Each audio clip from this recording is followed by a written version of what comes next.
Hey Screamers, welcome to the 2018 Fright Tour. It's been a year since I've last spoken to you guys. If you didn't know, my name is Lewis. I am the author of the fantastic, unbiased, and honest, truthful reviews that you see on our website. It's been a year.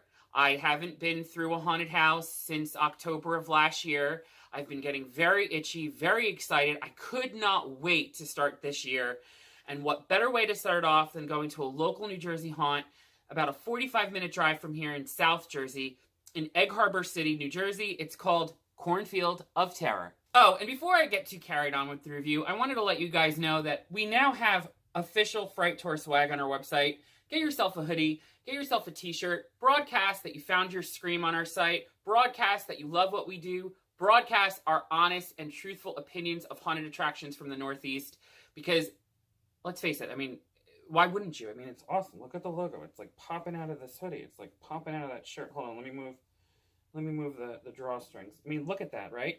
Isn't that awesome? Like, you could have that on your chest when you're walking through a haunted attraction. People will be like, what's Fright Tour? And you'll be like, oh, it's this great website. It's, you know, they've never let me down. They've always told me where to find the best Screams. And you know what? You should get a hoodie too.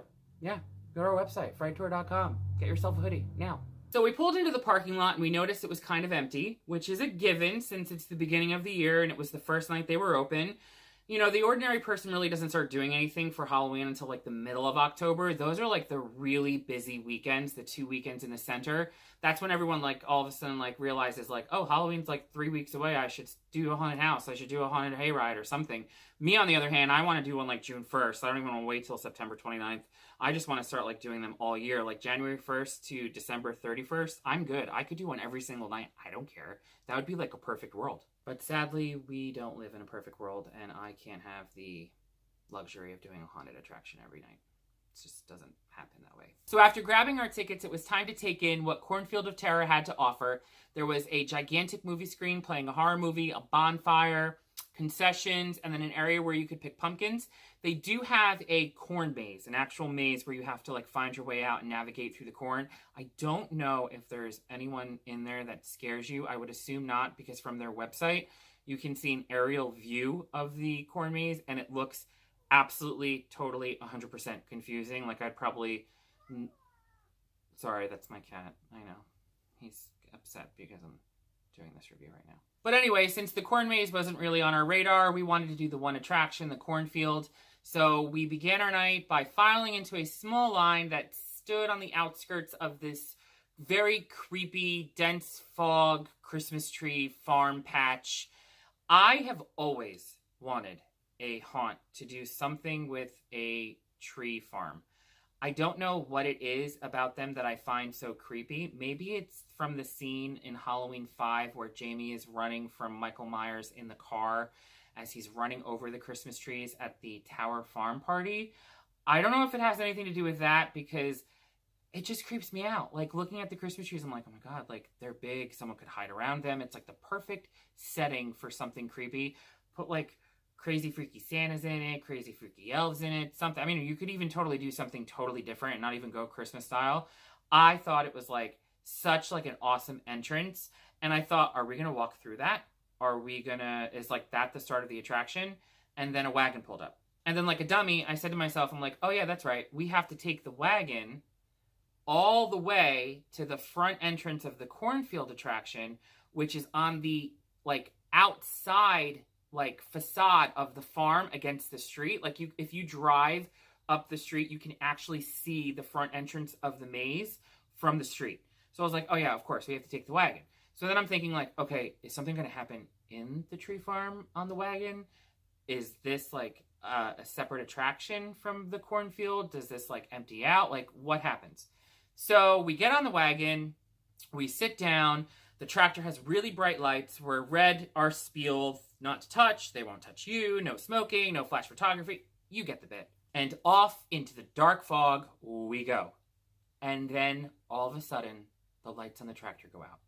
And it was so dark and so foggy out there. I didn't need an actor to pop out. I didn't need anything Halloween themed.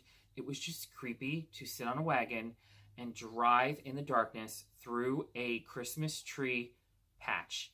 It was so creepy with the fog. I was waiting. I was for someone to pop out. No one did. But I mean, it would have probably scared the living daylights out of me. Like, I actually probably would have, like, I don't know, like maybe pooped a little bit. I have no idea. I mean, I was so anxious and I was waiting for it. It didn't happen, but it was perfect to me. I just said I'd poop. Like, that's pretty crazy, guys. I've never ever said that in a review that I'd poop a little bit, right? And then after we came out of the Christmas tree patch, we go into a very tight, narrow trail through a cornfield. And then this is where the actors utilized the corn and came out, and it was pretty effective. I mean, because you were already thoroughly creeped out from the trees, and then you come into the cornfield, and the tractor is so close to the corn that it's like moving the corn, so you think like someone's there, and there's like no one there, and then you turn back around, and you're looking at your friend, or you're talking to someone across, and all of a sudden you turn back, and like there's someone there. I thought it was like a really awesome touch. I would love to see that extended or expanded, because the way they had the corn so close to the wagon, it was awesome. I've always wanted that. I think that would be like a phenomenal hayride if that were the case. I say Cornfield of Terror, if you're watching this, expand on that, broaden it, make it bigger, make it better, do different things. You have something there, and I would love to re-experience it if you ever do it. So invite me back. After about a 4-minute drive through the Christmas tree patch and then a very narrow trail through the corn, we come to the front entrance of the main attraction itself, the Cornfield of Terror. We wait through a small, tiny line, and I don't know if it was because I was wearing this fabulous FrightTour hoodie that the grouper at the front knew that I was from a review website, but she made me and Rachel go through together on our own with no other people. I love that when I can experience an attraction with just the group that I'm going with. I love all of you guys, but sometimes there's people at the attraction that can ruin it for you. And I was so excited that I was going to get to experience my first haunt of the year with my friend, alone, solo. It was exciting. I was ready. I was anxious. I was nervous. I couldn't wait to get started. So here we go. After about 250 steps into the attraction, I realized that the guys at Cornfield of Terror know exactly what they're doing when it comes to running this style haunt. I have always wanted to go somewhere and for a place to run a cornfield, simply put, as a cornfield. That is what these guys did. There were no trailers with unneeded scenes. There were no white tents decked out in fog. There were a few scenes here and there, like a cemetery, a dog yard, a chop shop, but it worked. It wasn't like overload.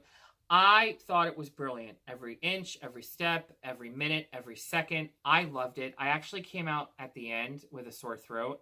I loved every detail of it. And usually it's hard to make me scream. And I had a sore throat because I screamed a lot.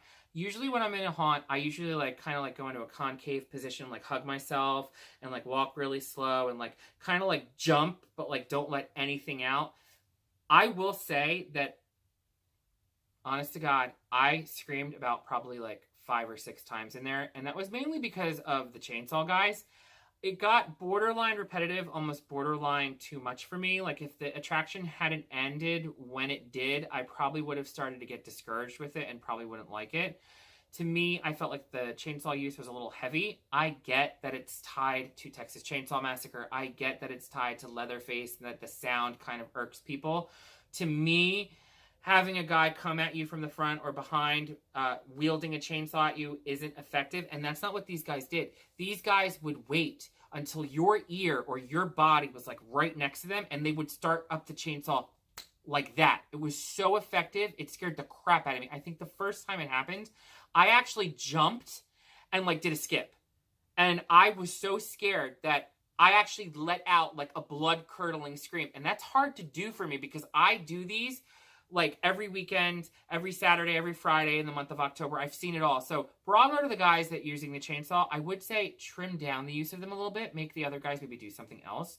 There was also a little bit of strobe light happiness going on in the haunt. I felt like the use of strobe lights was heavily used where you would come around a corner and you would walk down a very long pathway and there'd be a blinking light, red, blue, or white, and it would just be blinking, blinking, blinking, blinking, blinking. And it would blind you where you couldn't see where you were going. And then at the right moment, of course, someone would pop out in the light and scare the crap out of you. It happened about 20% of the times. There were a few strobe lights where no one did anything, no one came out. But I just loved how this place actually used the corn as the natural backdrop, the natural walls, if you will. of the attraction where the actor could like pop in and pop out at the right moment and like lurk in the darkness and go somewhere else and scare you. I thought it was great. I loved this place. I was really happy that it kicked off the 2018 Fright Tour. I had went into it with no idea really what to expect. There weren't that many reviews. The website's kind of basic. The parking lot was kind of empty. I get it. It's the opening night. So I judged a book by its cover and I expected something far much less, but got something so much more. It was awesome. It was scary. It was dark. It was foggy. It was refreshing. I say if you were in the southern half of the state, maybe even central Jersey, southeastern Pennsylvania, get your butts to Cornfield of Terror. It was awesome. I recommend it to anyone looking for something simple, sweet, but yet so effective and so scary. It was great. I say get there and get scared. Well, guys, that's it for the first official review of 2018. I have many more to come. We are going to a wide range of attractions. We're going out to Pittsburgh again. We're going down to Maryland. So, of course, you know what to expect. I cannot wait to experience the new places that we're going to. Each of them will get a full-blown video review like you just watched. So please subscribe to my channel. Find us on Facebook, find us on Twitter, sign up for our newsletter on our website, and don't forget to get yourself some awesome Fright Tour swag on our website. We've got hoodies, t-shirts, and more. Just get it, scream, broadcast, and enjoy your Halloween haunting season. Until next time, happy screaming, guys.